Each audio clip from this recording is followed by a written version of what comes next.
피고인. 보이스피싱 자금 운반 혐의 인정합니까? 하지만 뭔가 이상했습니다.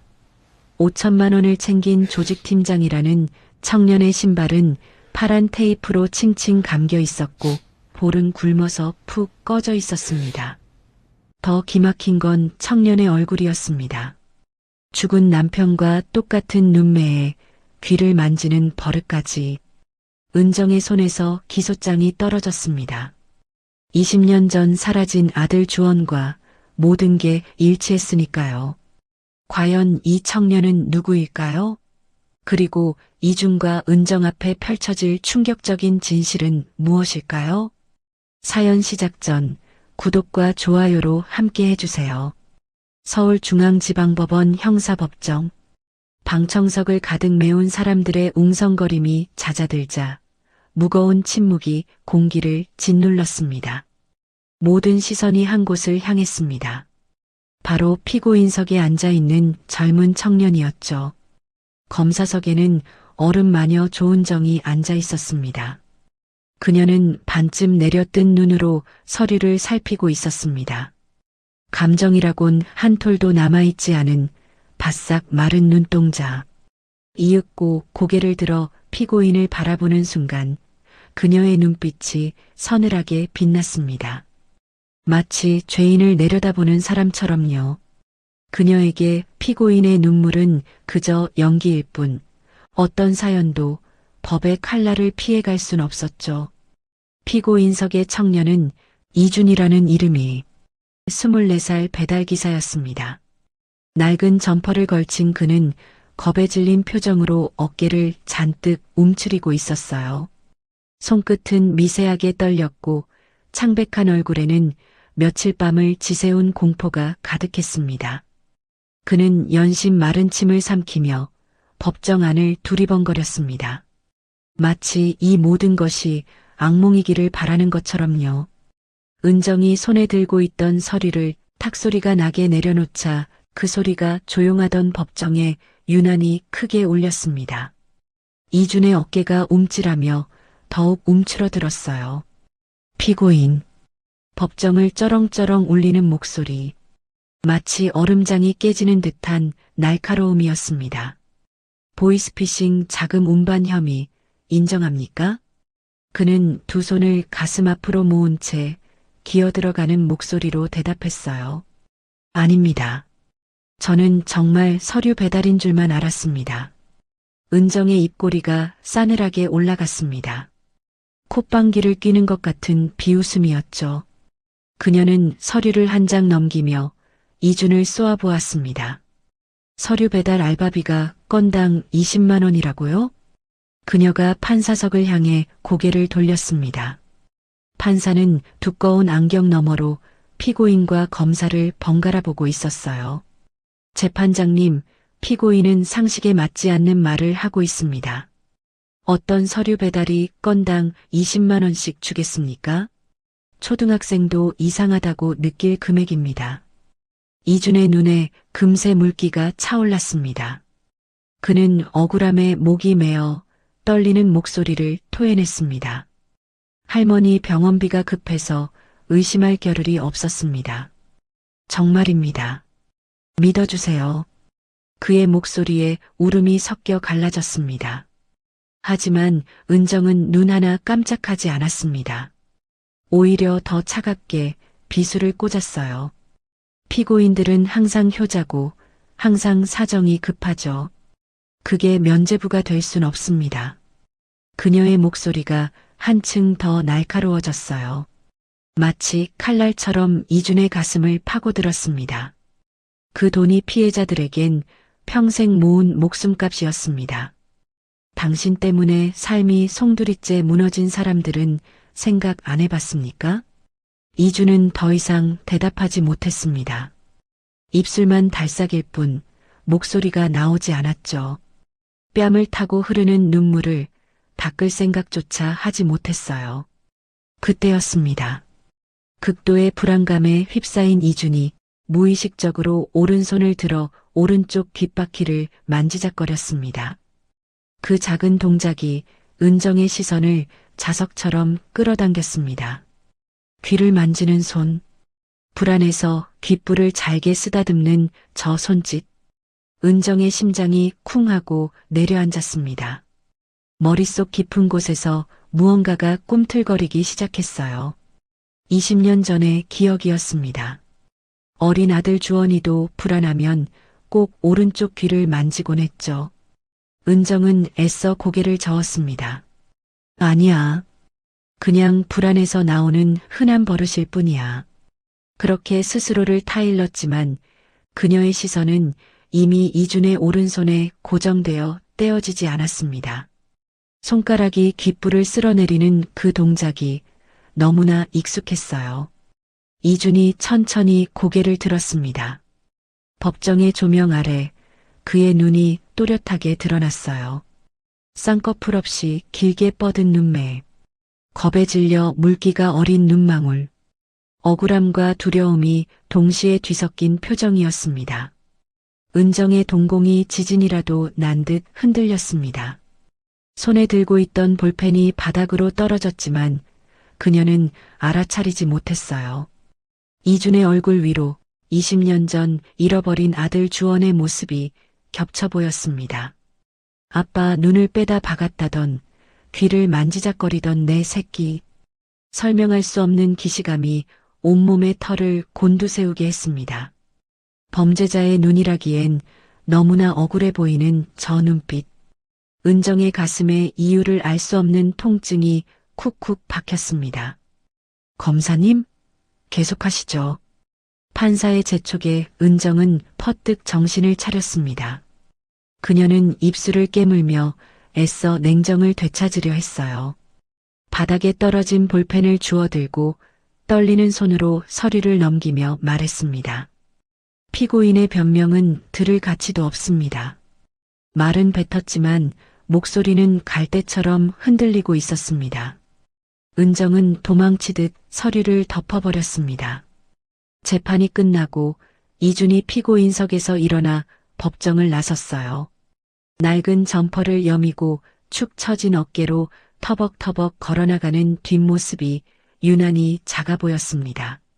마치 세상의 모든 짐을 혼자 지고 가는 사람 같았어요. 은정은 그 뒷모습에서 눈을 뗄 수 없었습니다. 가슴 한구석이 먹먹하게 저려왔죠.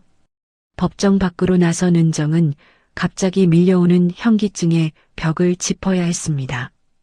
다리에 힘이 풀리고 눈앞이 핑 도는 것 같았어요. 20년간 단련해온 철벽이 금이 가는 느낌이었습니다. 검사님, 안색이 창백하십니다. 괜찮으세요? 수사관이 다급히 다가왔습니다. 은정은 거친 숨을 몰아쉬며 고개를 저었어요. 아니, 그냥 컨디션이 좀 안 좋네. 신경 쓰지 마. 아까 본 이준의 슬픈 눈빛이 뇌리에서 떠나지 않았습니다. 남편의 눈을 똑 닮은 그 눈, 귀를 만지는 그 버릇. 은정은 창밖을 바라보며 중얼거렸습니다. 그냥 우연이야. 우연일 뿐이야. 하지만 그녀의 심장은 여전히 미친 듯이 뛰고 있었습니다. 그리고 그녀 자신도 모르는 사이 20년간 닫아두었던 상처의 문이 서서히 열리기 시작하고 있었죠. 재판을 마치고 검사실로 돌아온 은정은 방문을 닫자마자 다리에서 힘이 빠졌습니다. 그녀는 비틀거리며 소파에 주저앉았어요. 가슴을 움켜쥐고 가쁜 숨을 몰아쉬었지만 요동치는 심장은 좀처럼 진정되지 않았습니다. 법정에서 본 이준의 슬픈 눈망울, 눈을 감아도 떠도 그 눈빛이 유령처럼 눈앞에 아른거렸습니다. 쌍꺼풀 없이 길게 뻗은 눈, 겁에 질려 물기가 어린 그 처연한 눈빛. 은정은 떨리는 손으로 책상 위 액자를 집어들었습니다. 20년 전 지옥이 시작되기 전의 사진이었어요. 환하게 웃는 남편 성범의 품에 4살배기 아들 주원이가 안겨 있었습니다. 은정이 손수 만들어준 파란 공룡 인형을 꼭 껴안은 채 아빠와 똑같은 눈으로 카메라를 바라보고 있었죠.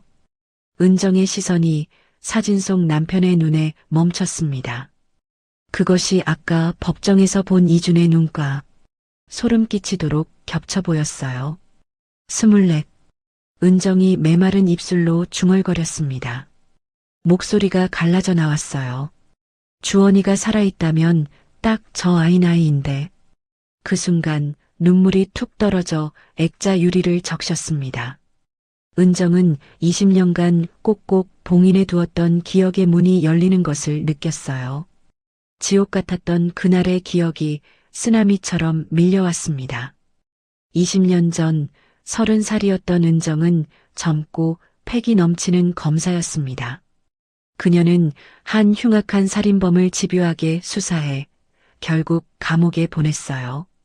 법정에서 끌려나가던 범인이 은정을 향해 핏대를 세우며 소리쳤었죠. 내 인생 망친 대가 꼭 치르게 해줄게. 두고 봐. 은정은 그저 패배자의 헛소리라 여겼습니다. 그리고 4년이 흘렀습니다. 범인이 출소했지만 일에 미쳐 사는 은정은 그 사실조차 까맣게 잊고 있었어요. 어느 주말 오후였습니다. 은정은 남편 성범 그리고 4살 된 아들 주원이와 함께 대형 공룡 체험관에 갔어요. 주원이가 가장 좋아하는 곳이었죠. 아이는 파란 공룡 인형을 꼭 쥔 채 들뜬 표정이었습니다. 엄마, 이거 봐. 진짜 공룡이야. 반짝이는 아이의 눈망울. 은정은 그 모습이 너무나 사랑스러워 카메라를 들었습니다. 그래, 주원아. 거기 서봐. 엄마가 예쁘게 찍어줄게. 남편이 잠시 자리를 비운 사이 은정이 카메라 렌즈에 눈을 맞춘 딱 그 몇 초의 찰나였습니다. 엄마, 공룡 움직여. 주원이가 손을 뿌리치고 사람들 사이로 달려가는 그 짧은 순간 은정의 시야에서 아이가 순식간에 사라졌습니다. 은정은 카메라를 떨어뜨리고 아이 이름을 부르며 뛰었지만 북적이는 인파 속에서 주원이는 전혀 보이지 않았습니다.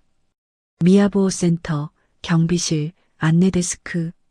은정은 체험관 구석구석을 미친 듯이 뒤졌지만 주원을 찾을 수 없었어요. 그때 은정의 휴대폰이 울렸습니다. 발신자 표시가 없는 번호였어요. 조은정 검사, 나 기억하지?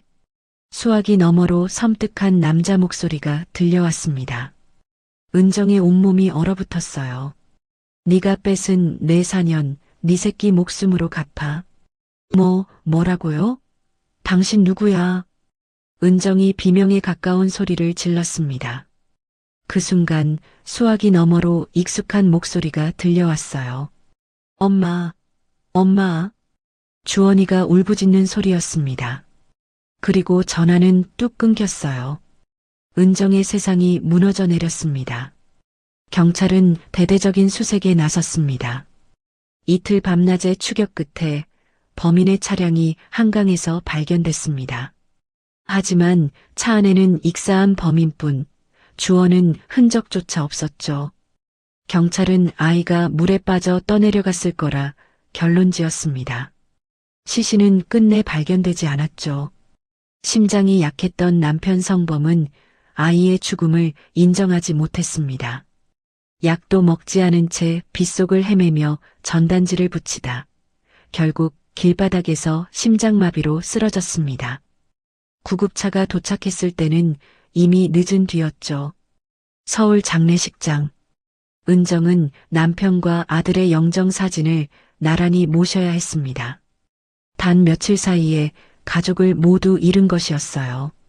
그녀는 영정 앞에 무릎을 꿇고 오열했습니다. 내가 사진 찍는다고 한눈 팔지 않았더라면, 내가 손을 꼭 잡고 있었더라면. 죄책감이 심장을 난도질했습니다. 은정은 그날부로 엄마 조은정을 가슴에 묻었습니다.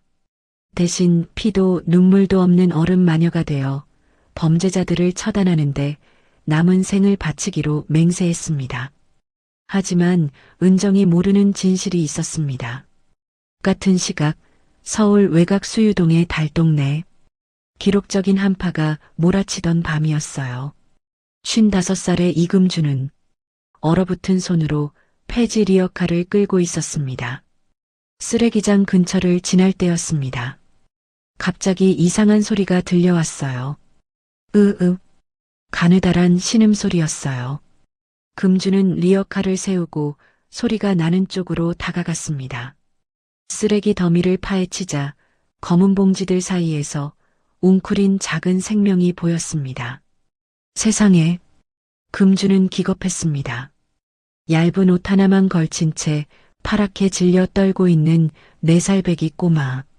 아이는 의식을 잃어가면서도 손에 쥔 파란 공룡 인형만큼은 놓지 않고 있었습니다. 아이고, 어떤 천벌받을 놈이 애를 버렸어. 금주는 얼른 자신의 외투를 벗어 아이를 감쌌습니다. 밤새 계속되는 금주의 간호에 목숨을 건졌어요. 다음 날 금주는 아이를 데리고 파출소를 찾아갔어요. 애 부모 좀 찾아주슈. 어젯밤에 쓰레기장에서 발견했소다. 하지만 범인이 아이의 옷을 바꿔 입혀놓는 바람에 실종 신고 정보와 매칭되지 않았습니다. 경찰은 고개를 저었어요. 기록이 없네요. 그냥 버려진 고아 같은데요. 금주는 포기하지 않았습니다. 아이 손을 잡고 며칠 동안 시장과 동네를 돌아다니며 상인들에게 물었어요. 이해 본 적 없어? 누가 잃어버린 거 아냐? 하지만 아무도 아이를 모른다고 했습니다.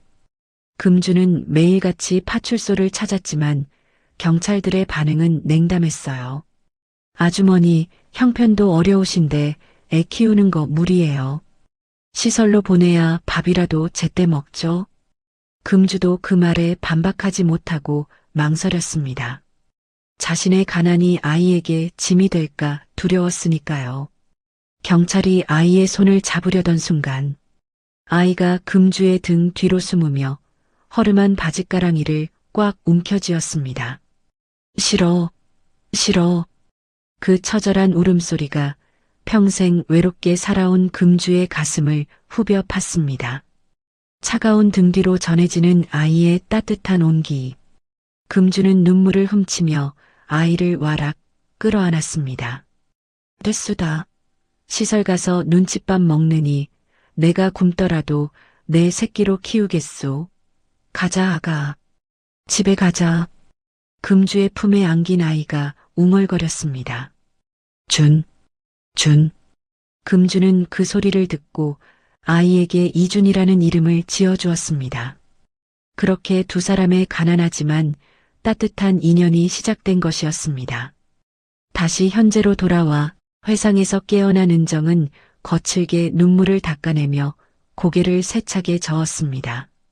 아니야. 주원이는 죽었어. 20년이나 지났어. 은정은 떨리는 손으로 이준의 서리를 탁 덮어버렸습니다. 저 녀석은 그냥 남편과 눈매가 비슷한 범죄자일 뿐이야. 그뿐이야. 그녀는 흔들리는 자신의 손을 꽉 움켜쥐었어요. 개인적인 감정으로 수사를 망치면 안 돼. 검사가 피고인에게 연민을 느끼다니. 정신 차려, 조은정. 하지만 가슴 깊은 곳의 불안은 사라지지 않았습니다. 은정은 다시 서리를 노려보며 서늘하게 중얼거렸어요. 그래, 내 착각이라는 걸 증명해야 해. 아주 철저하게 바닥까지 파헤쳐서라도. 은정의 눈빛이 날카롭게 빛났습니다. 그래야 죄 있는 놈을 제대로 잡아넣을 수 있으니까. 은정은 서류를 펼치고 볼펜을 집어들었습니다. 하지만 그녀는 알지 못했습니다. 이 잔인한 조사가 결국 자신의 심장을 찌를 비수가 될 거라는 사실을요. 일주일 전 매서운 칼바람이 부는 서울 수유동이었습니다. 하늘에서는 눈이 조용히 내려앉고 있었고 골목길은 새벽부터 얼어붙어 있었죠. 금주는 이준이 새벽 배달을 나간 사이 몰래 리어카를 끌고 집을 나섰습니다. 이준이 알면 펄쩍 뛰며 말릴게 뻔했거든요. 75의 나이에 폐지를 줍는 건 쉬운 일이 아니었지만 금주는 내가 아니면 누가 우리 준이 챙기나 하는 마음 하나로 버티고 있었습니다. 우리 준이 장가갈 돈 한 푼이라도 보태야지. 금방이라도 손이 얼어붙을 것 같았지만 꾹 참고 리어카 손잡이를 꼭 잡았습니다. 하지만 언덕을 내려가는 그 순간 가슴이 갑자기 돌덩이처럼 뭉치며 숨이 턱 막혔습니다. 금주는 비명도 지르지 못한 채 눈 위로 쓰러졌고 리어카의 폐지들이 사방으로 흩어졌어요. 서울대 병원 응급실. 이주는 배달 오토바이를 세워둔 곳조차 기억하지 못할 정도로 정신없이 달려왔습니다. 그는 응급실 문을 박차고 들어서며 소리쳤어요. 할머니. 간호사가 뛰어와 이준을 말렸지만 그는 뿌리치고 침대 곁으로 달려갔습니다. 침대 위에 누운 금주의 얼굴은 종이장처럼 하얗게 질려 있었어요. 코와 입에는 산소호흡기가 씌워져 있었고 손등에는 수액줄이 꽂혀 있었습니다. 심장 모니터에서 불규칙한 신호음이 끊임없이 울렸습니다. 의사가 심각한 표정으로 이준을 복도로 불렀습니다. 급성 심근경색에 판막 파열까지 왔습니다. 일주일 내로 수술하지 않으면 장담할 수 없어요. 이준의 다리에서 힘이 빠졌습니다. 그는 의사의 가운 자락을 붙잡듯 애원했어요. 수술해주세요. 제발이요. 할머니 살려주세요. 하지만 원무과 직원의 대답은 냉정했습니다. 수술비랑 입원 보증금 포함해서 일단 500만 원 선납하셔야 수술 예약 잡아드릴 수 있어요.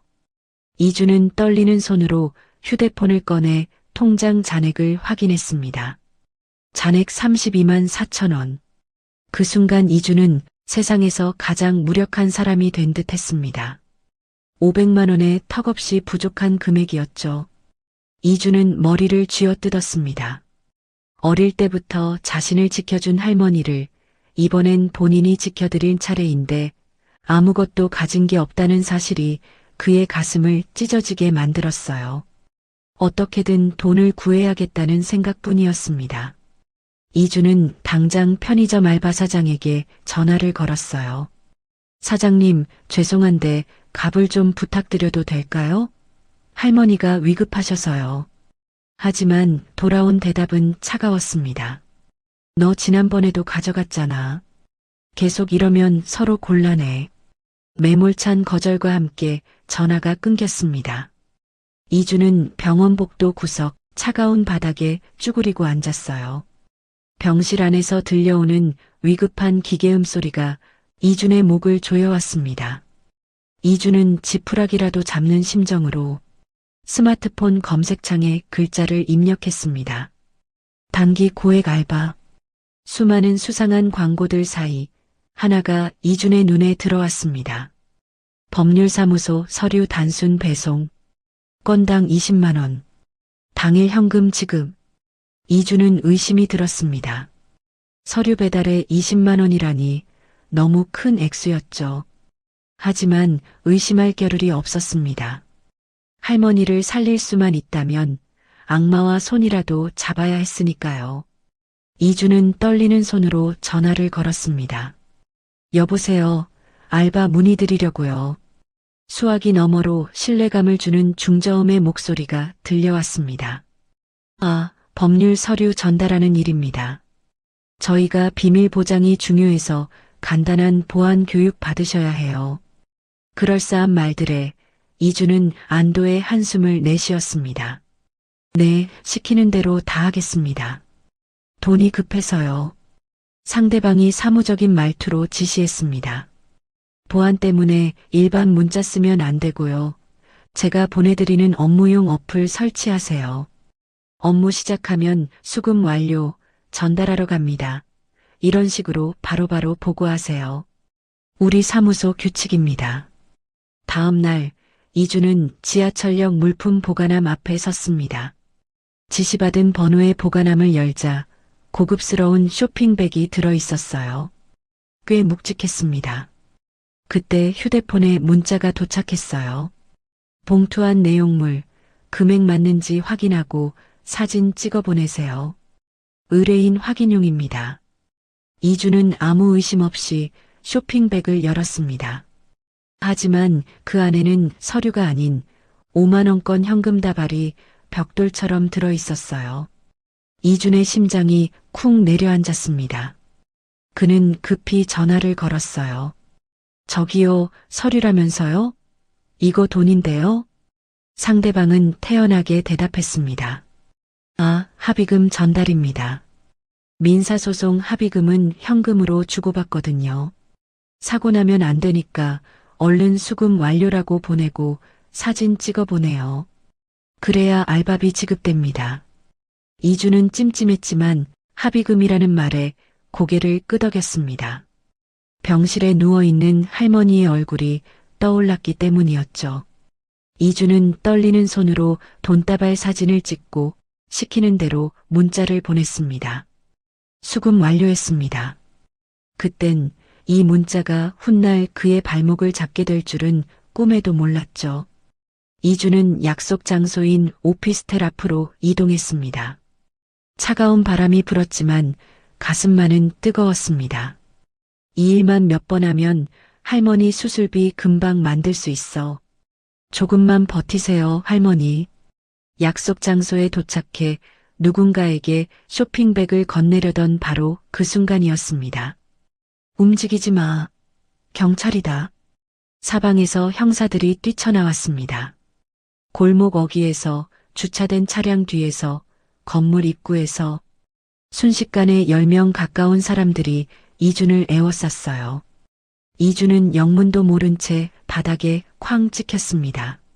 누군가 그의 팔을 뒤로 꺾어 수갑을 채웠습니다. 차가운 콘크리트 바닥이 뺨에 닿았죠. 형사가 쇼핑백을 바닥에 쏟았습니다. 5만 원권 다발이 와르르 눈밭 위로 쏟아져 내렸습니다. 보이스피싱 현금 수거책, 현행범 체포. 이준의 눈앞이 새하얘졌습니다. 아니에요. 전 서류 배달인 줄 알았어요. 진짜 몰랐어요. 이준은 바닥에 엎드린 채 절규했습니다. 하지만 형사는 콧방귀를 뀌며 이준의 휴대폰을 뺏었어요. 업무용 앱을 열어 메시지를 확인하더니 비웃음을 터뜨렸습니다. 서류 배달이라면서 수금 완료라고 보고해. 돈인 거 알고 금액까지 확인했다는 증거네. 거짓말을 해도 좀 성의 있게 해라. 이주는 억울해서 미칠 것 같았습니다. 눈물이 볼을 타고 흘러내렸어요. 시키는 대로 한 거예요. 할머니 수술비 때문에 어쩔 수 없었어요. 하지만 아무도 그의 말을 믿어주지 않았죠. 강북경찰서 유치장. 차가운 시멘트 바닥과 녹슨 철창 냄새가 코를 찔렀습니다.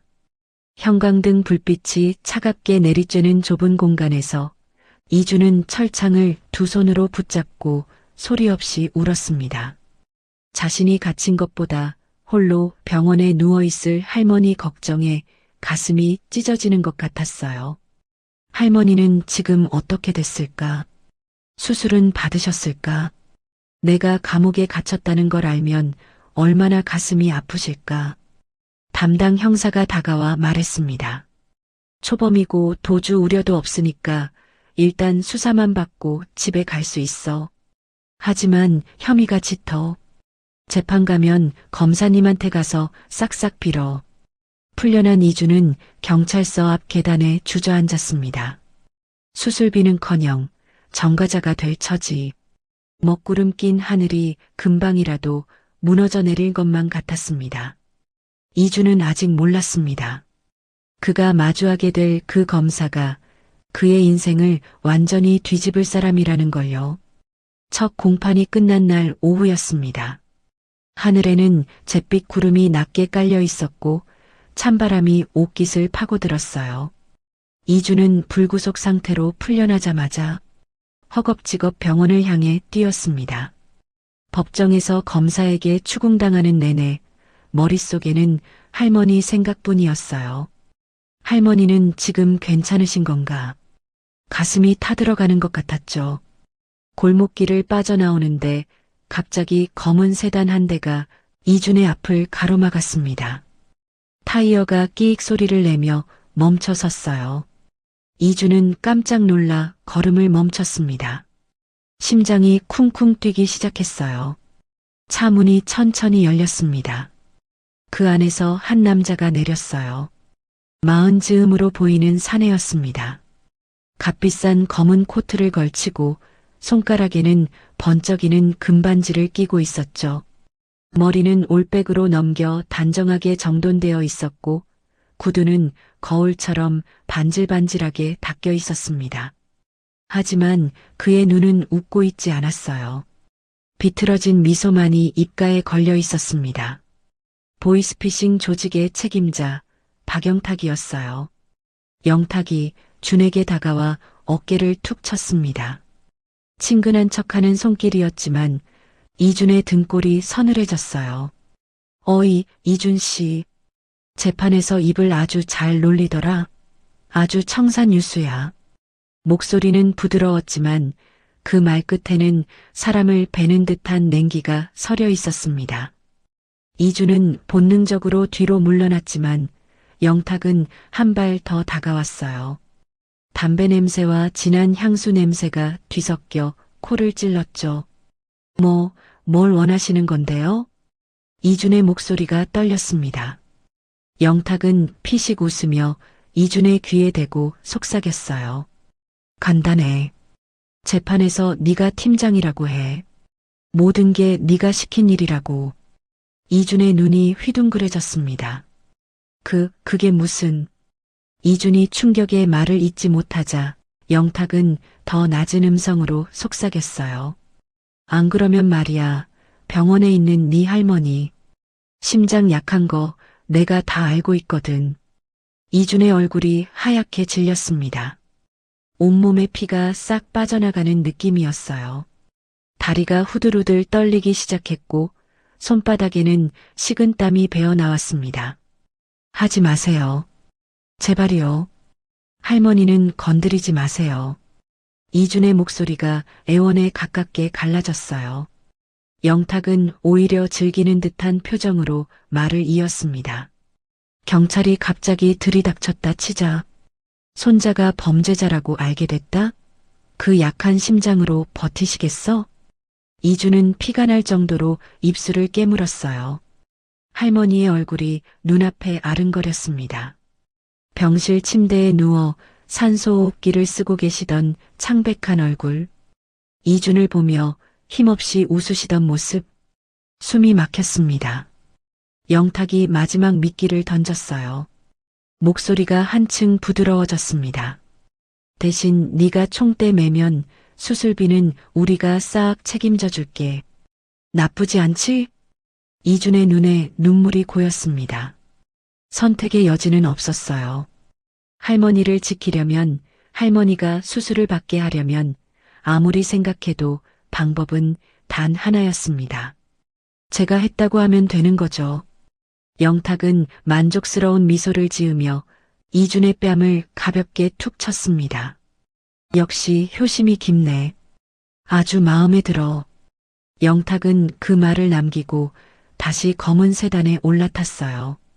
차가 떠나고 난 뒤 이준은 한참 동안 그 자리에 서 있었습니다. 다리에 힘이 풀려 주저앉을 것 같았지만 이를 악물고 병원으로 향했어요. 병실 문 앞에 선 이준은 떨리는 손으로 문고리를 잡았습니다. 심호흡을 했어요. 눈물 자국을 손등으로 문질러 지우고 억지로 표정을 만들었습니다. 할머니 앞에서는 절대 울면 안 됐으니까요. 문을 열자 소독약 냄새가 코끝을 스쳤고 고요한 심전도 소리가 귓가에 맴돌았습니다. 규칙적인 삐소리가 할머니가 아직 살아계시다는 증거였죠. 금주가 고개를 들어 손자를 바라보았습니다. 주름진 얼굴에 반가움이 피어올랐다가 이내 걱정으로 바뀌었어요. 준아, 너 얼굴이 왜 그래? 무슨 일 있어? 이준은 억지 웃음을 지으며 할머니 곁으로 다가갔습니다. 침대 옆 의자에 앉아 금주의 손을 두 손으로 감싸 쥐었어요. 마르고 거친 손이었지만 세상에서 가장 따뜻한 손이었습니다. 할머니, 나 좋은 회사 취직했어. 금주의 눈이 동그래졌어요. 힘없던 얼굴에 생기가 돌았습니다. 그래. 아이고, 우리 준이 잘됐다, 잘됐어. 내가 그렇게 말했잖아. 우리 준이는 복받을 아이라고. 이준은 울컥 차오르는 것을 삼키며 말을 이었습니다. 목소리가 떨리지 않게 안간힘을 썼어요. 대신 지방이라 자주 못 올 거야. 병원비는 내가 다 알아서 할 테니까 할머니는 걱정 말고 치료만 잘 받아. 알았지? 금주는 이준의 손을 가만히 쓰다듬었어요. 이준의 손이 떨리고 있다는 걸 느꼈습니다. 무언가를 숨기고 있다는 것도 본능적으로 알 수 있었죠. 하지만 금주는 묻지 않았어요. 그게 이준을 위한 길이라는 걸 알았으니까요. 그래, 밥 잘 챙겨 먹고, 내 새끼 항상 몸 조심하고, 할머니는 괜찮으니께 내 걱정은 말어. 금주가 미소 지으며 말했습니다. 그 따뜻한 미소에 이준은 결국 참았던 눈물 한 방울을 툭 떨어뜨리고 말았습니다. 얼른 고개를 돌려 눈물을 훔쳤습니다. 응, 나갈게. 할머니. 이준은 도망치듯 병실을 나왔습니다. 텅 빈 복도, 형광등 불빛만이 차갑게 이준을 비쳤습니다. 그는 눈을 감고 마음속으로 되뇌었습니다. 내가 다 짊어지면 할머니는 살 수 있어. 그걸로 됐어. 같은 시각, 검찰청 은정의 검사실. 창밖으로 붉은 노을이 지고 사무실 안으로 긴 그림자가 드리워졌습니다. 은정은 안경을 고쳐 쓰고 책상 위에 쌓인 서류들을 꼼꼼히 살피고 있었습니다. 이준의 압수된 보안 메신저 기록과 대포폰 통화 내역이었어요. 수사관이 노트북 화면을 보여주었습니다. 검사님, 이준에게 온 문자들입니다. 화면에 문자 내용이 떠 있었어요. 야, 돈 제대로 못 가져와? 오늘 수금 끝나면 수고비 2배로 준다. 은정의 눈빛이 싸늘하게 변했습니다. 이게 이준한테 온 거라고? 수사관이 고개를 끄덕였어요. 예. 조직 쪽에서 이준과 계속 연락한 정황입니다. 단순 배달책 수준이 아닙니다. 이어서 계좌 추적 보고서가 책상 위에 올라왔습니다. 이것도 보셔야 합니다. 이준명의 계좌로 들어온 금액들입니다. 조각조각 나눠서 들어왔는데 합치면 꽤 큰 돈이에요. 조직이랑 끈끈이 엮여 있지 않으면 이런 흐름이 나올 수가 없습니다. 수사관의 말에 은정의 손이 미세하게 떨렸습니다. 마음 한구석이 무너지는 것 같았어요. 착하게만 생긴 얼굴로 은정이 낮게 중얼거렸습니다. 그때 수사관이 노트북에서 음성 파일을 재생했어요. 팀장님, 금액 확인했습니다. 이준의 목소리였습니다. 아니, 이준의 목소리처럼 정교하게 조작된 가짜 파일이었죠. 하지만 은정은 그 사실을 알 리가 없었습니다. 은정이 이를 악물었습니다.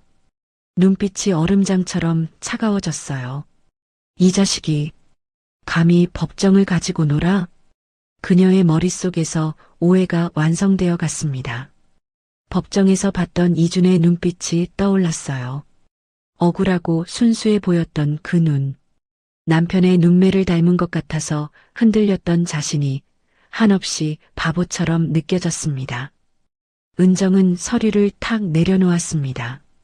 주먹을 꽉 쥐었어요.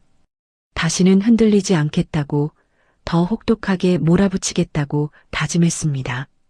하지만 은정은 알지 못했습니다. 그녀가 보고 있는 모든 증거가 누군가가 깔아놓은 함정이라는 것을. 정의를 구현하겠다며 휘두른 그 칼날이 머지않아 자신의 남은 생을 죄책감과 피눈물로 얼룩지게 할 돌이킬 수 없는 실수라는 것을요. 며칠 후 검찰청 조사실. 차가운 형광등 불빛이 좁은 방 안을 밝히고 있었어요. 회색 벽, 철제 책상, 딱딱한 의자. 어떤 온기도 없는 공간이었죠. 그 안에서 은정과 이준이 마주 앉아 있었습니다. 자리에 앉아. 이준이 조심스레 의자에 앉자 은정은 서류 뭉치를 책상 위에 탁 던졌습니다. 거래 내역서, 문자 캡처, 녹취록. 모두 그를 범죄 조직 핵심으로 지목하는 것들이었죠. 네 계좌에 꽂힌 이 돈들, 그리고 네가 보낸 그 문자들. 설명해봐. 은정의 목소리는 서늘했습니다. 얼음장 같은 눈빛으로 이준을 내려다보았어요. 수금 완료, 금액 확인했습니다. 이게 네가 보낸 문자 맞지? 이준은 고개를 들지 못했습니다. 시선은 바닥에 고정된 채 두 손을 무릎 위에 올려놓고 있었어요. 박영탁의 협박이 귓가에 맴돌았습니다. 왜 대답이 없어? 은정이 책상을 손바닥으로 탁 치자 이준의 어깨가 움찔했어요. 네가 팀장이라며? 떳떳하면 고개 들어. 눈 똑바로 뜨고 말해. 이준은 주먹을 꽉 쥐었습니다. 내가 다 짊어지면 할머니는 살 수 있어. 내가 버티면 돼. 이준은 떨리는 입술을 열었습니다. 박영탁이 외우게 시킨 대사를 앵무새처럼 읊기 시작했어요. 네, 맞습니다. 제가 다 했습니다. 이준의 목소리가 미세하게 갈라졌어요. 하지만 그는 멈추지 않았습니다. 범죄 수익금인 걸 알고도 적극적으로 가담했습니다. 은정이 눈을 가늘게 떴습니다. 그래서 얼마나 받았어? 총 얼마를 챙긴 거야? 이준은 잠시 멈칫했어요. 박영탁이 알려준 대로 대답해야 했습니다. 5천만 원 정도 됩니다. 입으로는 범죄를 시인하면서 눈에서는 억울함이 번져나오는 모순된 표정. 은정은 그 이질감에 잠시 말을 잃었습니다.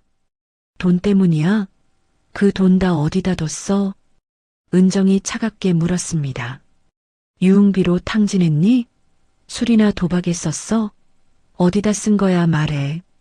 이준은 침을 꿀꺽 삼키며 대답했어요. 목소리가 떨렸습니다. 네, 술 마시는 데 썼습니다. 친구들이랑 어울리다 보니까. 목소리는 힘없이 꺾였고 거짓말은 입에서 버겁게 굴렀습니다. 은정은 기가 막힌다는 듯 이준을 쳐다보았습니다. 화가 머리끝까지 치밀어 올라야 했어요. 그런데 이상하게도 자꾸만 위화감이 들었습니다. 뭔가 맞지 않는 퍼즐 조각 같은 느낌이었죠. 은정의 시선이 무심코 책상 아래로 향했습니다. 이준의 다리가 불안하게 떨리고 있었어요. 무릎이 위아래로 덜덜 흔들리고 있었죠.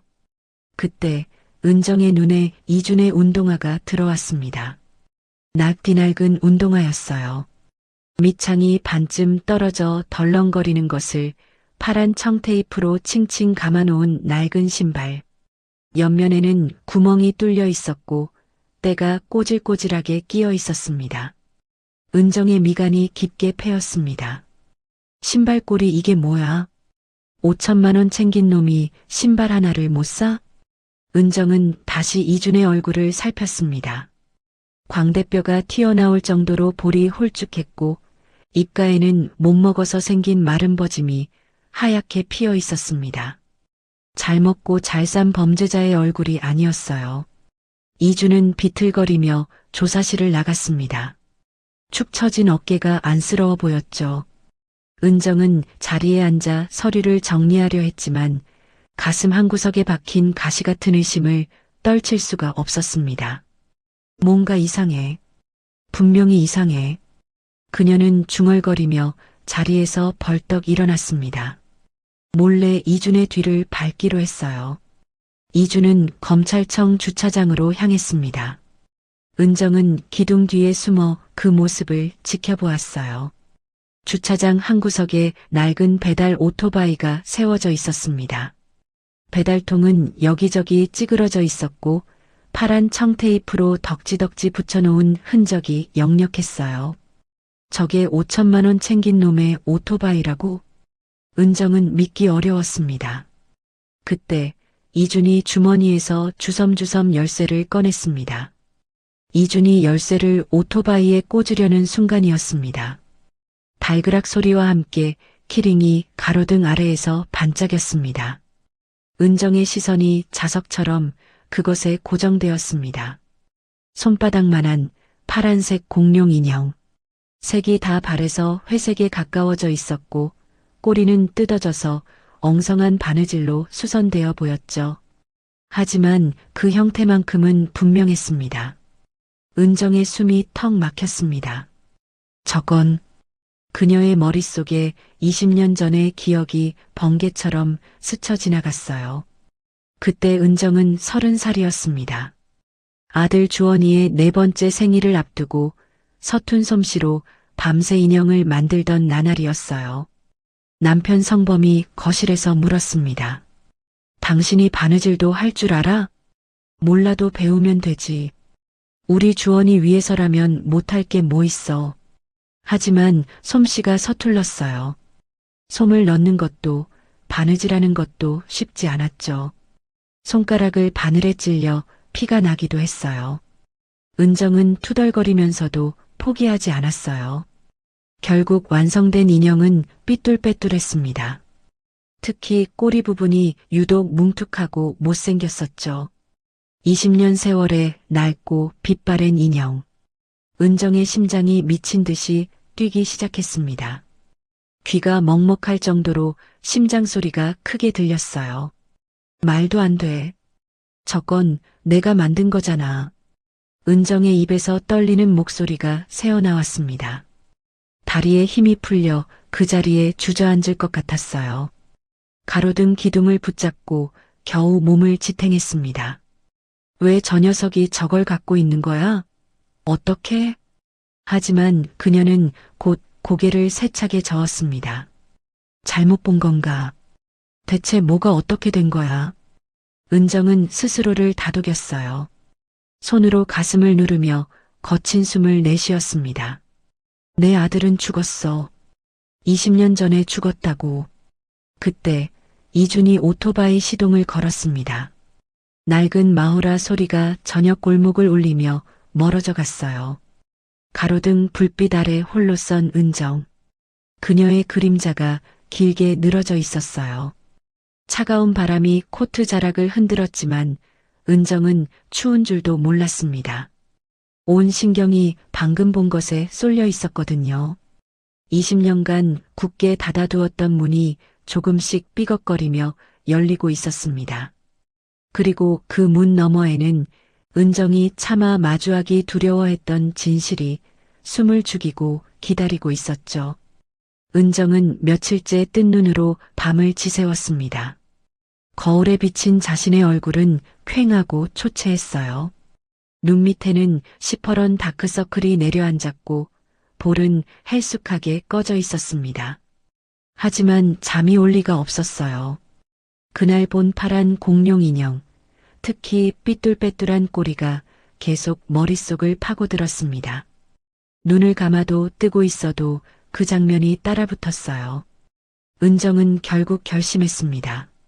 이준, 다시 소환해. 조사실 문이 열리고 이준이 들어왔어요. 며칠 사이에 그는 더욱 야위어 있었습니다. 피골이 상접한 얼굴, 푹 꺼진 눈, 입고 있는 회색 후드티는 낡아서 여기저기 보풀이 일어 있었고 목 부분은 늘어나 있었어요.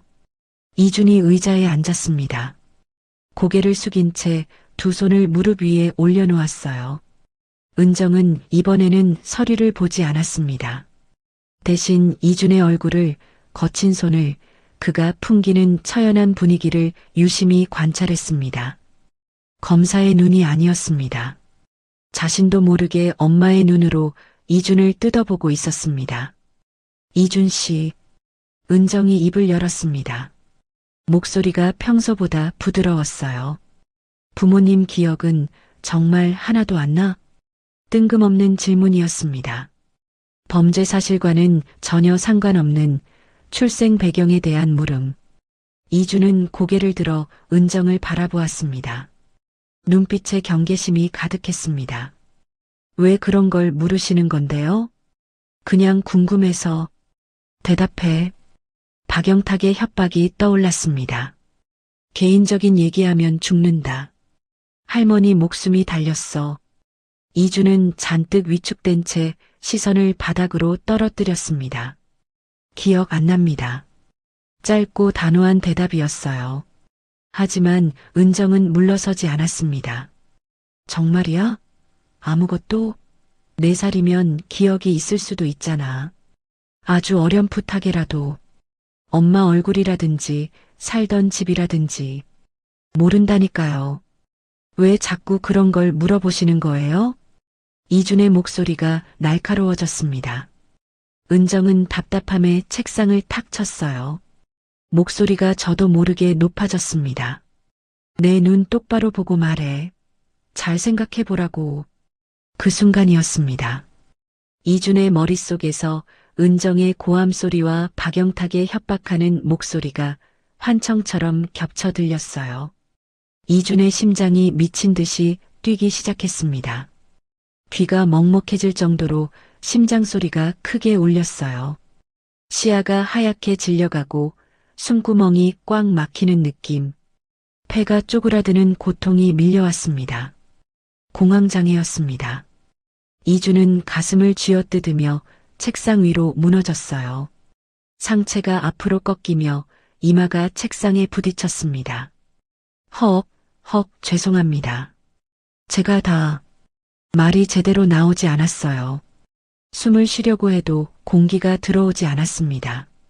목구멍이 조여오는 것 같았죠. 수사관들이 당황해서 벌떡 일어났습니다.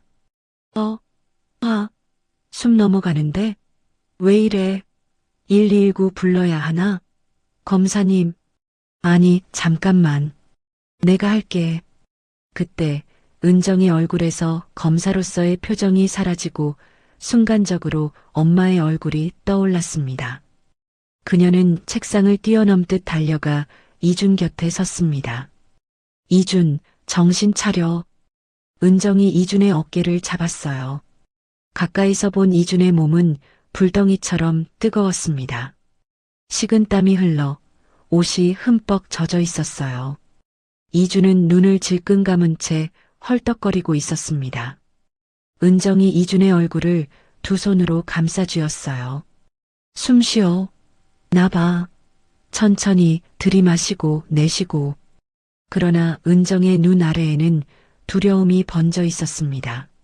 마치 오래전 잃어버린 무언가가 다시 눈앞에서 무너지는 듯한 표정이었죠. 이주는 여전히 캑캑거리며 괴로워했습니다. 목을 옥죄는 후드티 때문에 더 숨이 막히는 것 같았어요. 은정이 다급하게 이준의 후드티를 벗겼습니다. 후드티가 벗겨지자 그 안에는 목이 다 늘어난 낡은 메리아스 하나만 입은 앙상한 이준의 몸이 드러났어요. 갈비뼈가 드러날 정도로 마른 몸이었습니다. 팔뚝은 나뭇가지처럼 가늘었고 쇄골이 날카롭게 튀어나와 있었어요. 은정의 가슴이 철렁 내려앉았습니다. 그때였습니다. 은정의 시선이 무심코 이준의 오른쪽 어깨 부근에 꽂혔어요. 어깨와 쇄골 사이, 거기에 선명하게 박혀있는 흉터가 있었습니다. 반달 모양의 붉은 화상 흉터. 은정의 손이 허공에서 딱 멈췄습니다. 세상의 모든 소음이 진공청소기에 빨려 들어가듯 사라졌어요. 수사관들의 웅성거림도, 이준의 거친 숨소리도, 형광등의 윙하는 소리도 아무것도 들리지 않았습니다. 오직 정적만이 흘렀어요. 20년 전의 기억이 번개처럼 스쳐 지나갔습니다. 4살 된 주원이가 넘어지며 다리미의 어깨를 대었던 날, 주원의 짧은 비명 속에서 작은 몸을 끌어안고 욕실로 뛰어갔던 순간 차갑게 식던 금속 자국이 반달 모양의 상처로 남았던 그날, 그때의 냄새, 소리, 아이의 체온이 한꺼번에 은정의 머릿속을 파고들었습니다. 은정의 동공이 격하게 흔들렸습니다. 눈앞의 흉터는 자신이 매일 밤 약을 발라주며 어루만지던 그 상처와 완벽하게 일치했습니다. 은정은 숨조차 쉬지 못한 채 흉터에 시선이 못 박혔어요. 홀린 듯 손끝이 흉터를 향해 뻗어갔습니다. 손가락 끝이 거의 닿으려는 순간 이준이 고통스러운 신음소리를 냈어요. 은정의 손이 멈칫했습니다. 그녀는 물기 어린 목소리로 물었어요. 이 흉터, 너 이거 언제 생긴 거야? 이준은 힘겹게 숨을 고르며 대답했습니다. 어릴 때부터 있었다고 할머니가 그러셨어요. 은정의 눈물이 터지듯 흘러내렸습니다. 그녀는 목이 메어 말을 잇지 못했어요. 내 아들. 그 말이 목구멍까지 차올랐지만 은정은 꾹 삼켰어요. 아직 확신할 수 없었습니다. 아니, 확신하기가 두려웠어요. 은정은 흐르는 눈물을 손등으로 급히 닦아내며 수사관에게 지시했습니다. 수사 중단해. 오늘은 여기까지만 하자. 검사님, 아직 확인할게. 됐어. 상태가 이런데 무슨 조사를 해? 다음에 다시 불러. 수사관이 물 한 잔을 떠와 이준에게 건넸어요. 이준은 떨리는 손으로 종이컵을 받아 물을 마셨습니다. 몇 모금 마시자 호흡이 조금씩 안정되었어요. 수사관이 이준이 마신 종이컵을 쓰레기통에 버리려는 순간이었어요. 그거 놔둬. 은정이 다급하게 하지만 날카롭게 소리쳤습니다. 수사관이 깜짝 놀라 멈칫했어요. 내가 치울게. 그냥 놔둬. 이준이 수사관의 부축을 받아 비틀거리며 조사실을 나갔습니다. 문이 닫히고 조사실에 은정 혼자 남았어요. 은정은 떨리는 손으로 이준이 남긴 종이컵을 조심스럽게 봉투 안에 넣었습니다. 마치 보물을 다루듯이요. 슬픔에 흔들리던 눈빛이 무서운 집념으로 바뀌어 있었습니다. 유전자 검사해줘. 최우선으로 지금 당장. 복도를 빠르게 걸어나가는 그녀의 구두 소리가 심장 박동처럼 급박하게 울렸습니다. 똑똑똑. 20년간 닫혀있던 진실의 문이 마침내 움직이기 시작했습니다. 6인실 병실. 금주는 링거를 꽂은 채 텅 빈 창밖을 멍하니 바라보고 있었습니다. 겨울 하늘은 잿빛으로 흐렸고 앙상한 나뭇가지가 바람에 흔들리고 있었어요. 창문 틈으로 스며드는 찬 기운이 병실 안까지 스멀스멀 파고들었습니다. 최근 이준과 나눴던 대화가 자꾸만 떠올랐습니다. 좋은 회사에 취직했다며 억지 웃음을 짓던 얼굴, 지방이라 자주 못 온다던 떨리는 목소리, 병원비 걱정 말라며 손을 꼭 쥐어주던 그 차가운 손끝, 그 손이 왜 그렇게 떨렸는지, 왜 눈을 제대로 마주치지 못했는지, 금주의 걱정은 날이 갈수록 깊어만 갔습니다. 그때 병실 천장에 걸린 TV에서 뉴스 속보가 흘러나왔습니다. 보이스피싱 운반책으로 활동한 20대 이모 씨가 검찰에 송치되었습니다. 금주의 고개가 천천히 TV 쪽으로 돌아갔어요. 화면에는 모자이크 처리된 피의자의 실루엣이 비치고 있었습니다. 체형, 어깨 너비, 웅크린 자세, 그리고 입고 있는 낡은 패딩까지. 금주의 눈이 화면 속 피의자의 목에서 멈췄습니다. 그곳에 감겨있는 목도리, 손가락 저림을 참아가며 밤새 떠준 목도리였어요. 실이 모자라 끝부분 색이 다르게 이어붙인 그 모양. 틀림없었습니다. 리모컨이 금주의 손에서 미끄러져 바닥에 떨어졌어요. 딸깍 하는 소리가 고요한 병실에 울렸습니다. 어째서 우리 준이가.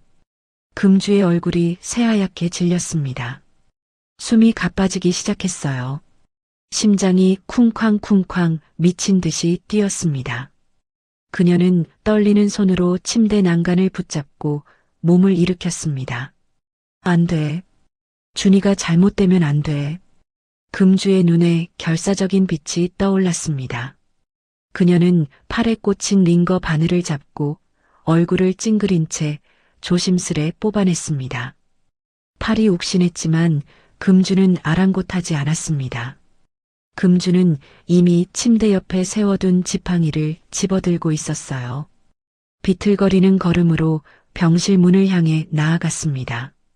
어머니, 지금 상태로 나가시면 안 돼요. 위험해요. 간호사가 팔을 붙잡았지만 금주는 뿌리쳤어요. 75 노인의 힘이라고는 믿기 어려울 만큼 강한 힘이었습니다. 손자를 향한 절박함이 그녀에게 힘을 주고 있었죠. 정신없이 택시를 잡아타고 검찰청을 향해 달려갔어요. 금주는 지팡이를 짚은 채 비틀거리며 검찰청 로비로 들어섰습니다.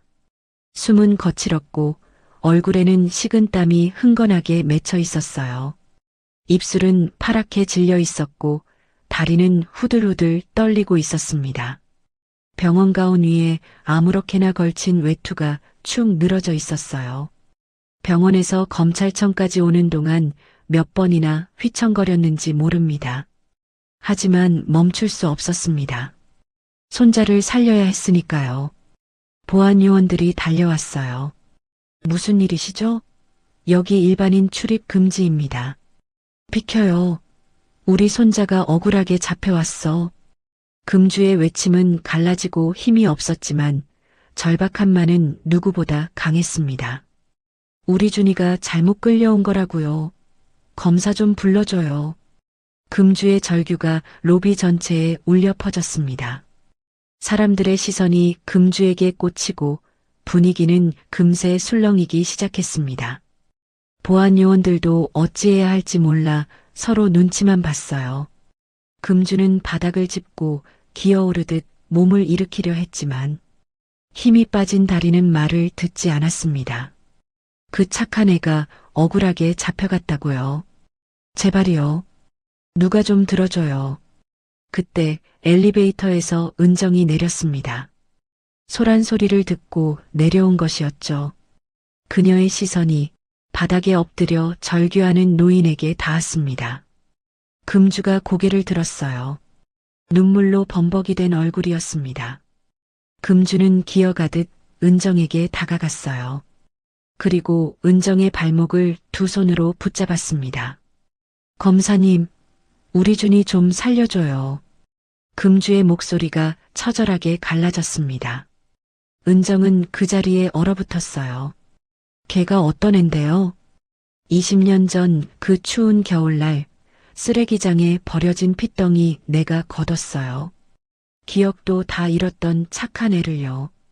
그 추위에 얼어 죽을 뻔한 딱한 애를. 은정의 눈동자가 크게 흔들렸습니다. 버려진 아이. 기억상실. 20년 전. 머릿속에서 모든 단서가 폭발하듯 하나로 이어지기 시작했어요. 파란 공룡 인형. 귀를 만지는 버릇. 남편을 닮은 눈매. 반달 모양의 화상 흉터. 그리고 지금 쓰레기장에서 발견된 아이라는 말. 모든 것이 맞아떨어졌습니다. 금주는 은정의 발목을 놓지 않은 채 눈물로 호소했어요. 그 애는 절대 그런 짓 할 애 아니에요. 착한 애예요. 할미 하나 바라보고 악착같이 일하던 애라고요. 검사님, 제발 도와주세요. 은정의 다리에서 힘이 빠졌습니다. 무릎이 꺾이며 그녀도 바닥에 주저앉았어요. 금주와 눈높이가 같아졌습니다. 그 순간 은정의 심장이 철렁하고 내려앉는 듯 했습니다. 숨이 잠시 멎어 가슴이 조여왔어요. 설마 정말? 은정은 떨리는 손으로 금주의 손을 잡아 일으켰습니다. 손이 부들부들 떨렸지만 목소리만큼은 단단하게 내뱉었어요. 걱정 마세요. 제가 반드시 지킬 겁니다.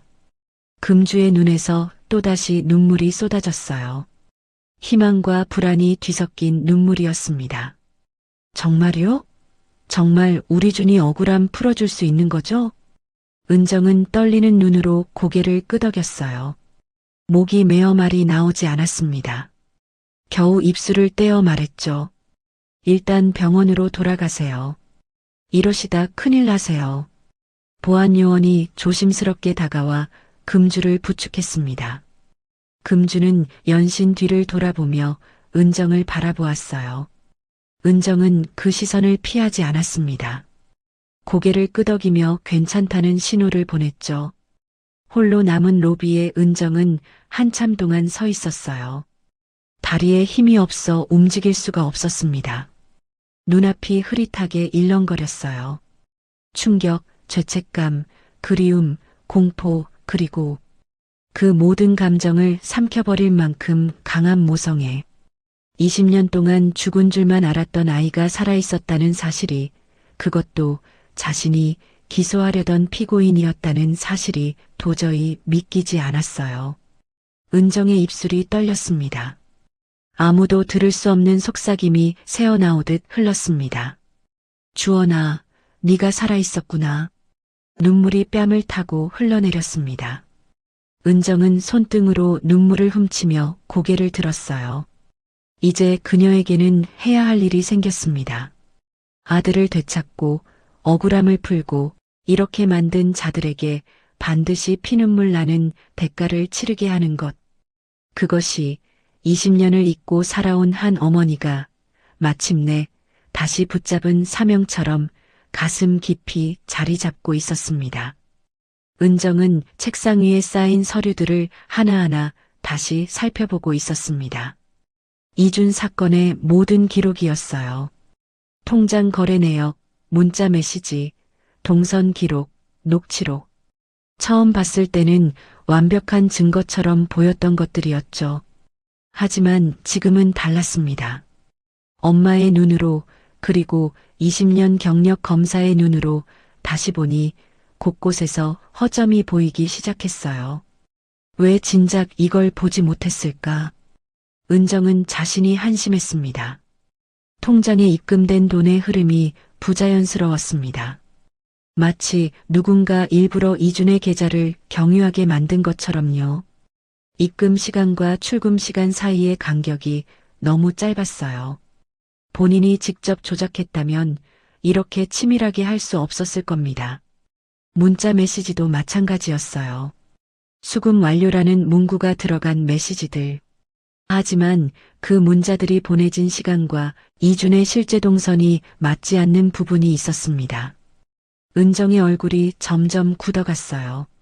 이건 얘가 한 게 아니야. 그녀의 목소리가 떨렸습니다. 그때 수사관이 조심스레 서류 한 묶음을 올려놓았습니다. 검사님 말씀하신 대로 녹취 파일 국과수에 제 감정 맡겼는데 그가 감정 결과 보고서를 펼쳐 보였습니다.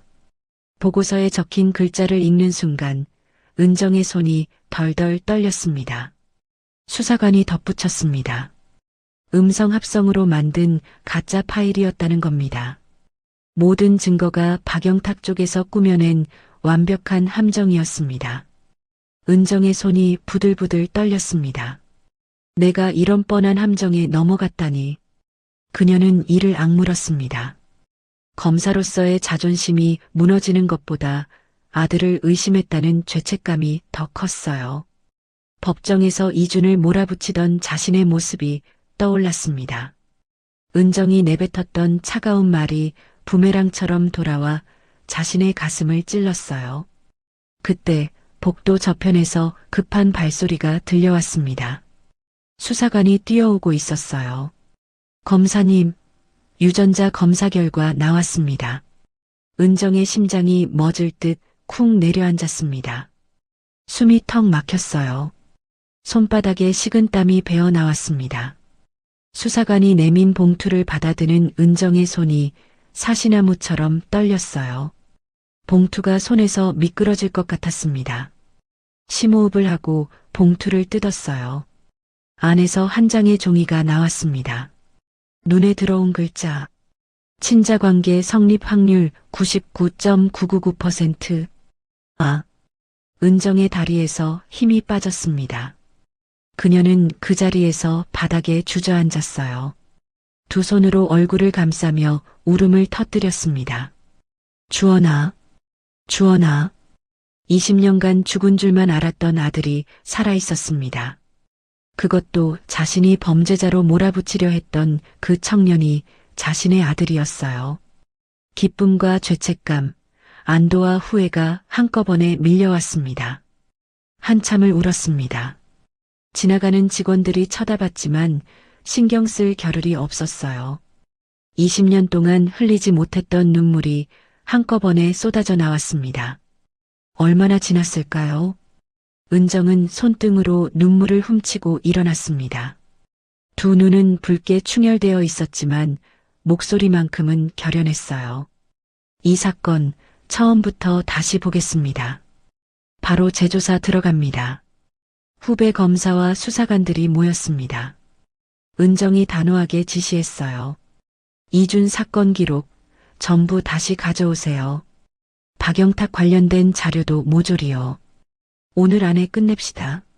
네, 검사님. 수사관들이 흩어졌습니다.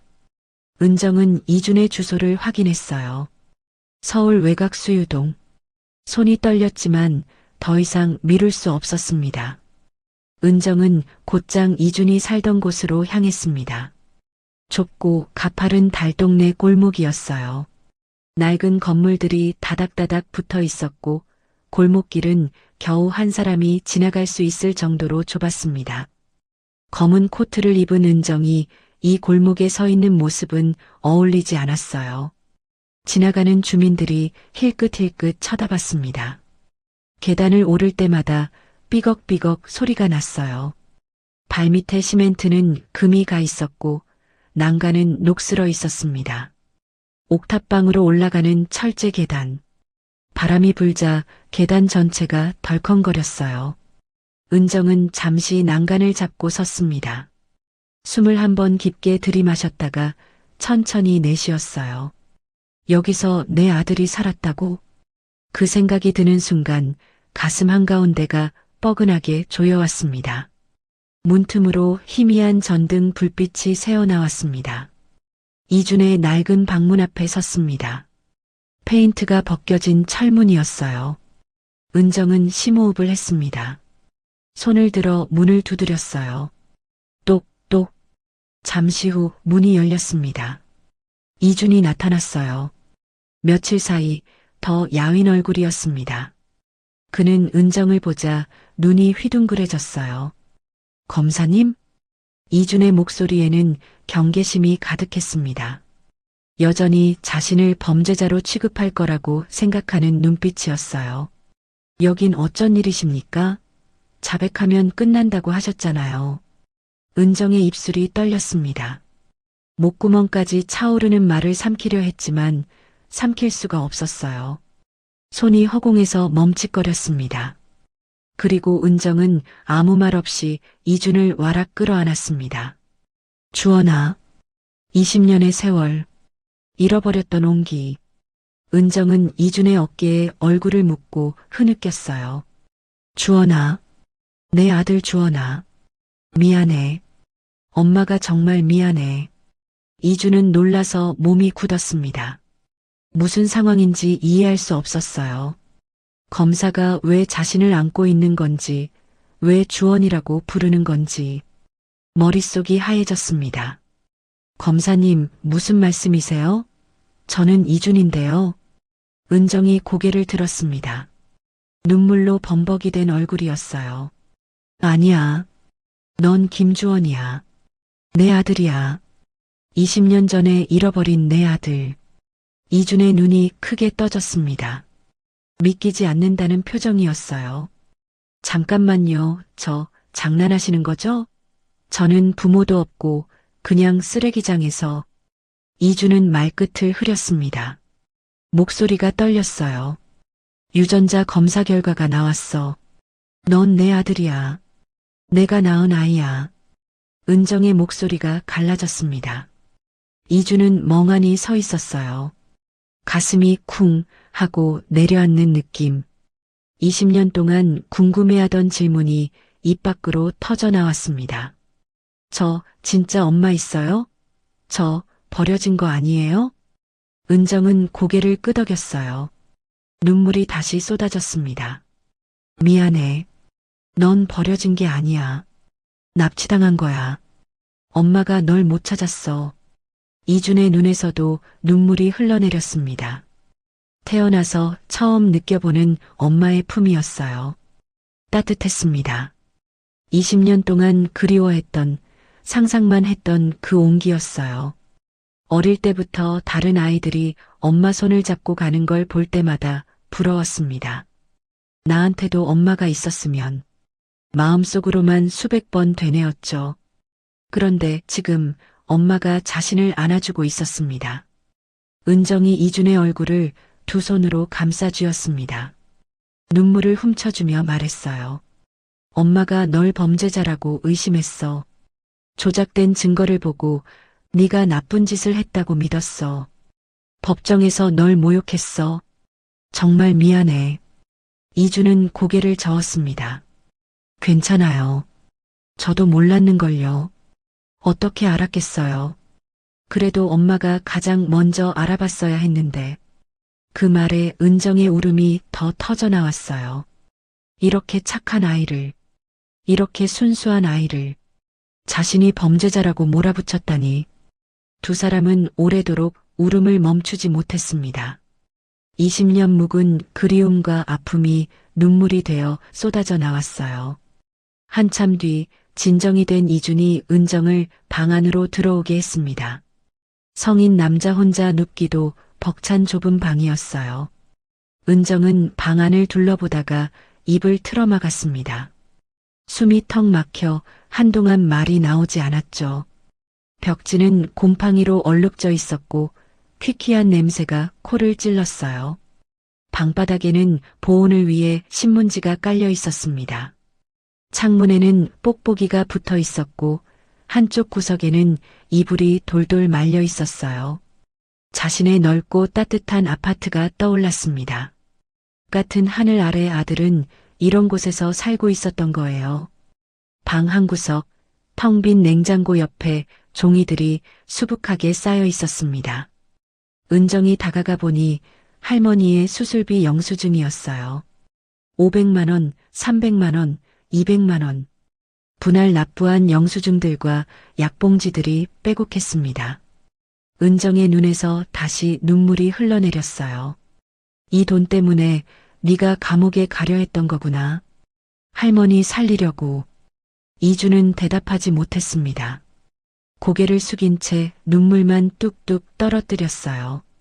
은정은 그 모습을 한참 동안 말없이 바라보다가 아주 조용히 주먹을 쥐었습니다.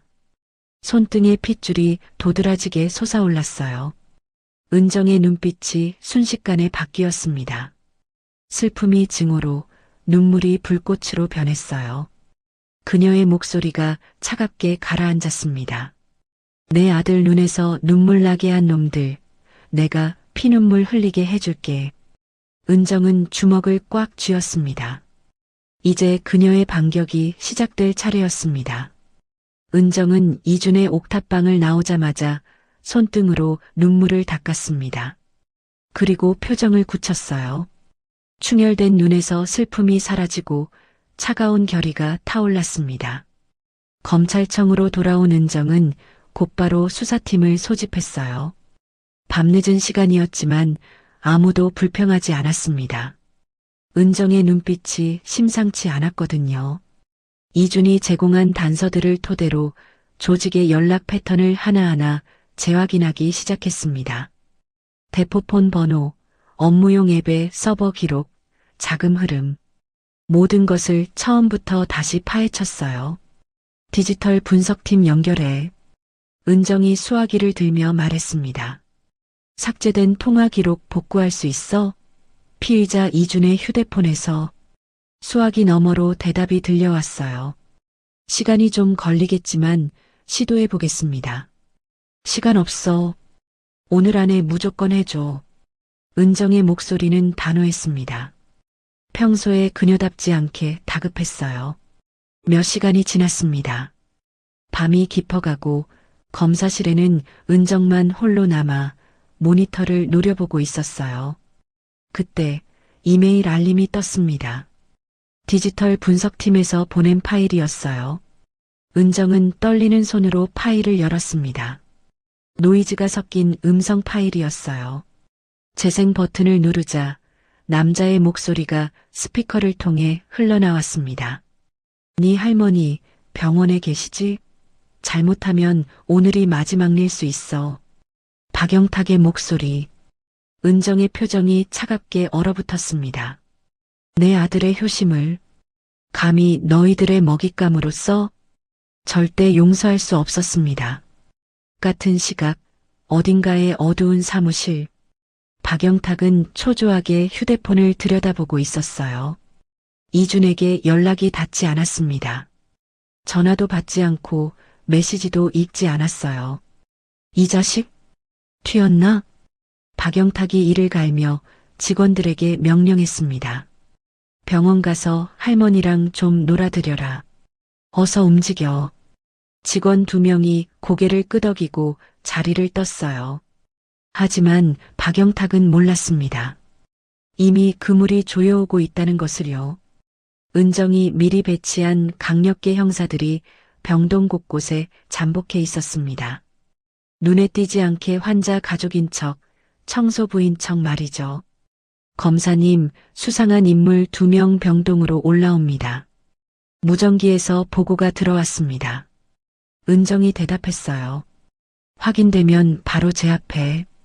검은 점퍼를 입은 남자 둘이 엘리베이터에서 내렸습니다. 주위를 두리번거리며 할머니의 병실 쪽으로 걸어갔어요. 그 순간 형사들이 사방에서 뛰쳐나왔습니다. 멈춰. 경찰이다. 남자들이 도망치려 했지만 순식간에 제압당했습니다. 바닥에 쓰러지며 소지품이 쏟아졌습니다. 협박 메모와 조직 연락처가 적힌 종이들이 눈처럼 흩어졌습니다. 소식은 금세 박영탁에게 전해졌습니다. 전화를 받은 박영탁의 얼굴이 하얗게 질렸습니다. 뭐, 병원에 경찰이 왜 있어? 어떻게 된 거야? 하지만 대답은 돌아오지 않았어요. 전화는 이미 끊겨 있었습니다.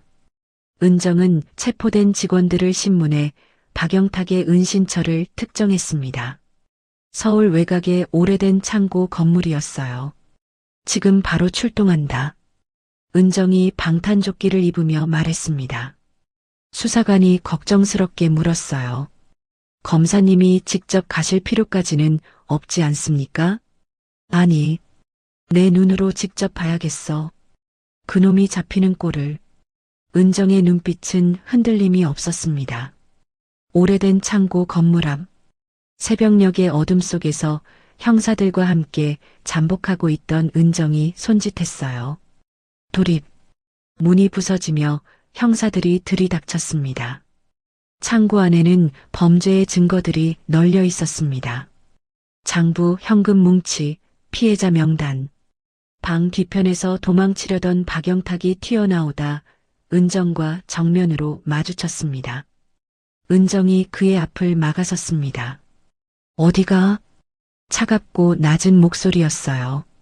박영탁의 눈이 흔들렸습니다. 내 아들한테 뒤집어 씌운 죄값, 이제 네가 갚아야지. 박영탁이 피식 비웃었어요. 아직도 상황 파악을 못한 얼굴이었습니다. 아들, 그 자식이 스스로 한 짓을 왜 내가 책임져? 증거도 있잖아. 은정이 조용히 말했습니다.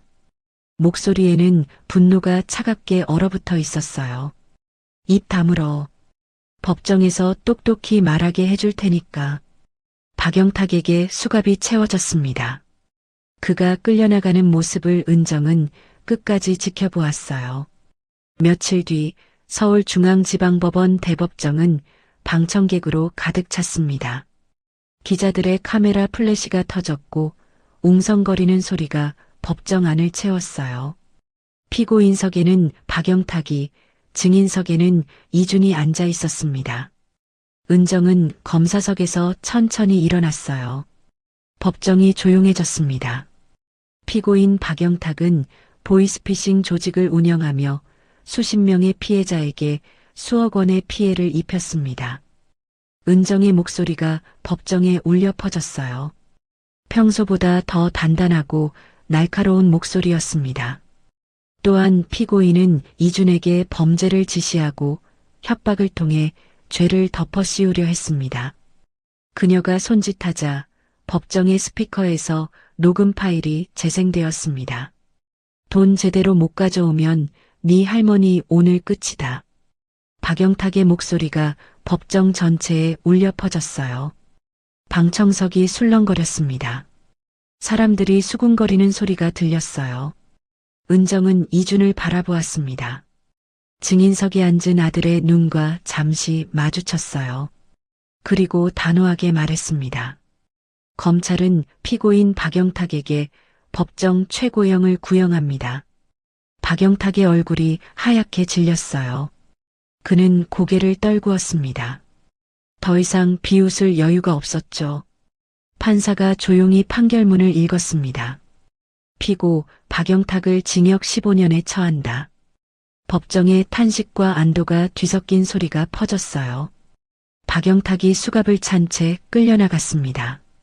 이어서 이준의 재판이 시작되었습니다. 같은 장소, 같은 판사 앞에서요. 이준은 피고인석에 앉아 고개를 숙이고 있었어요. 피고인 이준, 무죄. 그 순간 이준의 눈에 눈물이 고였습니다. 귀를 의심했어요. 무죄라고요?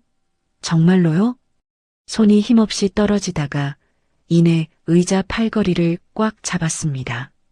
믿기지 않았어요. 할머니를 지키려다 범죄자가 될 뻔했던 그 지옥 같은 시간이 끝났습니다.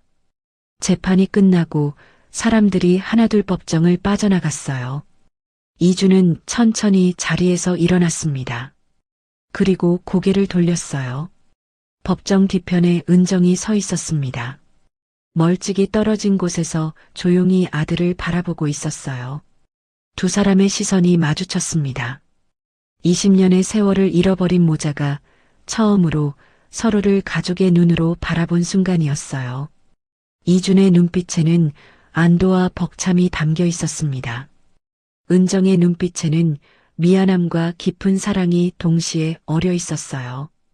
두 사람 사이에 잃어버렸던 시간이 비로소 연결되는 듯한 울림이 퍼졌습니다. 은정이 천천히 걸어왔어요. 이준 앞에 섰습니다. 아무 말도 하지 않았어요. 그저 아들의 손을 꼭 잡았습니다.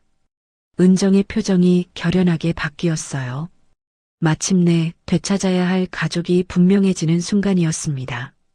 이제 남은 것은 잃어버린 20년의 시간을 채워가는 일이었죠. 병실 안으로 오후 햇빛이 잔잔하게 들어오고 있었습니다. 금주는 창밖을 바라보며 작은 숨을 내쉬었어요. 며칠 전 준이가 무죄로 풀려났다는 소식이 아직도 실감이 나지 않았습니다. 그때 병실 문이 조심스럽게 열렸어요. 은정과 이준이 함께 들어오고 있었습니다. 과일 바구니와 꽃다발을 든 두 사람의 모습을 본 금주는 눈가가 금세 젖었습니다. 아가 준아. 금주의 목소리가 떨렸어요. 말을 잇다가 멈칫했습니다. 아니지, 이제 주원이라고 불러야 하나. 이준은 금주 곁으로 다가와 두 손으로 할머니 손을 감싸쥐었어요. 할머니, 그냥 준이라고 불러요. 그 이름이 제가 제일 좋아요. 어머님, 제가 주원이를 너무 늦게 찾았습니다. 이렇게 고생하게 두어서 정말 죄송합니다. 금주는 고개를 저었어요. 아이고, 검사 양반이 뭘 미안해. 내가 이 아이를 지킨 게 아니야. 준이가 날 지켜준 거지. 20년 동안 내 곁에 있어준 게 고마운 거야. 세 사람의 손이 하나로 포개졌습니다. 주름진 할머니의 손, 굳은 살이 박인 아들의 손, 떨리는 엄마의 손. 세 개의 손이 겹쳐지자 말로 표현할 수 없는 따뜻함이 전해졌어요. 한참 동안 아무 말 없이 손을 잡고 있던 이준이 용기를 냈습니다. 천천히 은정을 바라보았어요. 입술이 떨렸습니다. 저 엄마라고 불러도 되나요? 은정의 눈에서 참았던 눈물이 툭 떨어졌습니다. 그녀는 고개를 끄덕이며 웃었어요. 당연하지. 엄마라고 불러줘야지. 20년 동안 매일 기다렸어. 이주는 천천히 은정의 품에 안겼습니다. 20년 동안 서로가 잃어버렸던 온기가 채워지는 느낌이었어요. 이준의 어깨가 들썩였습니다. 소리 없이 울고 있었어요. 은정도 아들의 등을 쓰다듬으며 눈물을 흘렸습니다.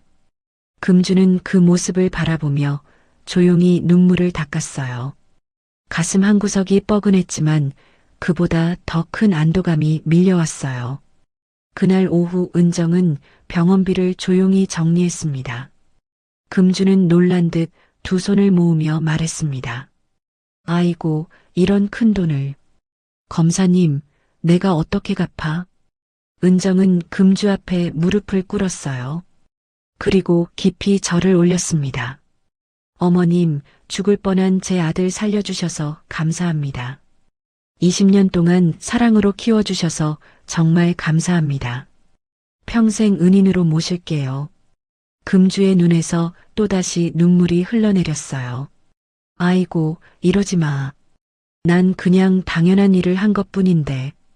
퇴원 수속을 마치고 세 사람은 은정의 집으로 향했습니다.